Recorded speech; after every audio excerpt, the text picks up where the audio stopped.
दोस्तों नमस्ते, स्वागत है आपका एक नए वीडियो में जिसमें we will be discussing how oxygen becomes available for plants and animals living in soil and water।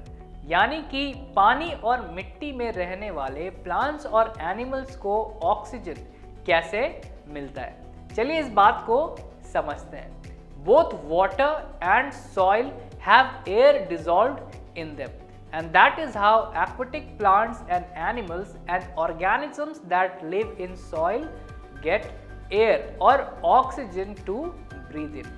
पानी और मिट्टी दोनों में ही एयर डिसॉल्व होता है, यानी कि घुला हुआ होता है, और इसी वजह से एक्वाटिक प्लांट्स और एनिमल्स यानी ऐसे प्लांट्स और एनिमल्स जो पानी में रहते हैं और ऐसे ऑर्गेनिजम्स जो मिट्टी में रहते हैं उन्हें ब्रीथ करने के लिए एयर या ऑक्सीजन मिलता है। लेकिन सिर्फ इतना कह देना काफ़ी नहीं होगा, इस बात को मानने के लिए हमें प्रूफ की ज़रूरत है।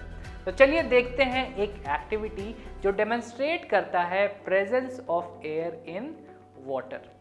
इसके लिए हमें सबसे पहले एक ग्लास में या एक मेटल कंटेनर में थोड़ा सा पानी लेना है और फिर हमें उसे ट्राइपॉड स्टैंड पे रख के स्लोली हीट करना है, धीरे धीरे उसे गर्म करना है। और हमें वाटर के बॉयल होने से पहले कंटेनर के इनर सरफेस यानी कि अंदर के सरफेस को केयरफुली देखना है, उसे ध्यान से देखना है। जैसे जैसे वाटर गर्म होगा, जैसे जैसे वाटर हीट होगा, टाइनी बबल्स आर सीन यानी कि छोटे छोटे बुलबुले हम देख सकते हैं। These bubbles come from the air that is dissolved in water. जो एयर वाटर में डिसॉल्व होता है, घुला हुआ होता है, उसके वजह से ही ये बबल्स होते हैं। When we heat water, the air dissolved in it escapes। जब हम पानी को गर्म करते हैं तो उसमें जो घुला हुआ एयर है वो एस्केप करना शुरू कर देता है। And if we continue heating, water turns itself into vapor and finally begins to boil। और अगर हम हीट करना कंटिन्यू करते हैं, अगर हम हीट करते ही जाते हैं तो वाटर खुद को वेपर में बदल लेता है और फिर फाइनली वो बॉयल करना शुरू हो जाता है। This shows that air is present in water and that animals living in water use the oxygen dissolved in water.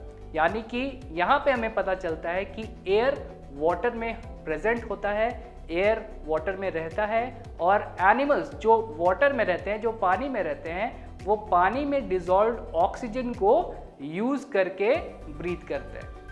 और अब हम डिस्कस करेंगे दूसरी एक्टिविटी जो डेमोन्स्ट्रेट करता है presence of air in soil. Organisms that live in soil also need oxygen to respire. यानी कि ऐसे ऑर्गेनिजम्स जो सॉइल में रहते हैं उन्हें भी रेस्पायर करने के लिए, या आप कह सकते हैं सांस लेने के लिए, ऑक्सीजन की ज़रूरत होती है।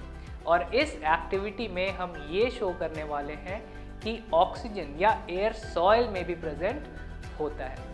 इसके लिए हमें सबसे पहले लंप ऑफ ड्राई सॉइल लेना है, यानी सूखे मिट्टी का एक छोटा सा ढेर लेना है और उसे हमें बीकर या ग्लास में डाल देना है, और फिर हमें उसमें वाटर ऐड करना है। और ऐसा करने पे bubbles can be seen coming out from the soil and this indicates the presence of air in soil। जब हम पानी ऐड करेंगे उसमें तो सॉइल में से छोटे छोटे बबल्स हमें निकलते हुए दिखाई देंगे, और ये इंडिकेट करता है, ये शो करता है कि सॉइल में एयर प्रेजेंट है। When water is poured on lump of soil, the water displaces the air present in the soil which can be seen in form of the bubbles। जब इस लंप ऑफ सॉइल पे, इस मिट्टी के ढेर पे पानी डाला जाता है तो ये पानी क्या करता है, ये पानी उस सॉइल में जो एयर प्रेजेंट था उसको डिस्प्लेस कर देता है, उसका जगह ले लेता है, और ये एयर बाहर निकल जाता है जो हमें बबल्स के फॉर्म में दिखाई देता है। And organisms that live in soil and in plant roots respire in this air. ऐसे ऑर्गेनिजम्स जो सॉइल में रहते हैं या प्लांट रूट्स में रहते हैं वो इसी एयर में रेस्पायर करते हैं, इसी एयर में वो सांस लेते हैं। And a lot of burrows and holes are formed in deep soil by the animals living in soil, and these burrows make space available for air to move in and out of the soil.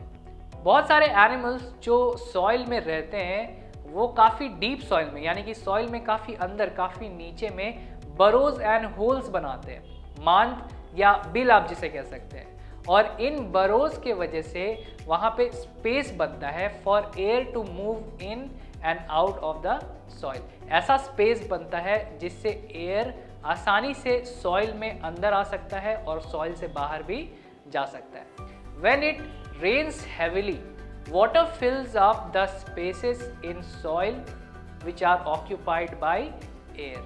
यानी कि जब बहुत ही तेज़ बारिश होती है तो बारिश का पानी सॉइल में, मिट्टी में उन स्पेसेस को भर देता है जिन स्पेसेस को पहले एयर ने ऑक्यूपाई करके रखा था, यानी कि जिन स्पेसेस में पहले एयर भरा हुआ था।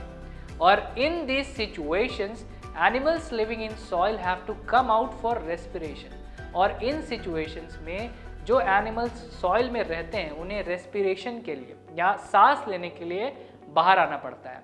And that is why earthworms are seen, earthworms come out only during heavy rain. और इस वजह से ही अर्थवॉर्म्स सिर्फ बहुत ही तेज़ बारिश में सॉइल से बाहर आते हैं। तो आज के वीडियो में इतना ही। मिलते हैं एक नए वीडियो में एक नए इंटरेस्टिंग टॉपिक के साथ। वीडियो में बने रहने के लिए थैंक यू सो मच।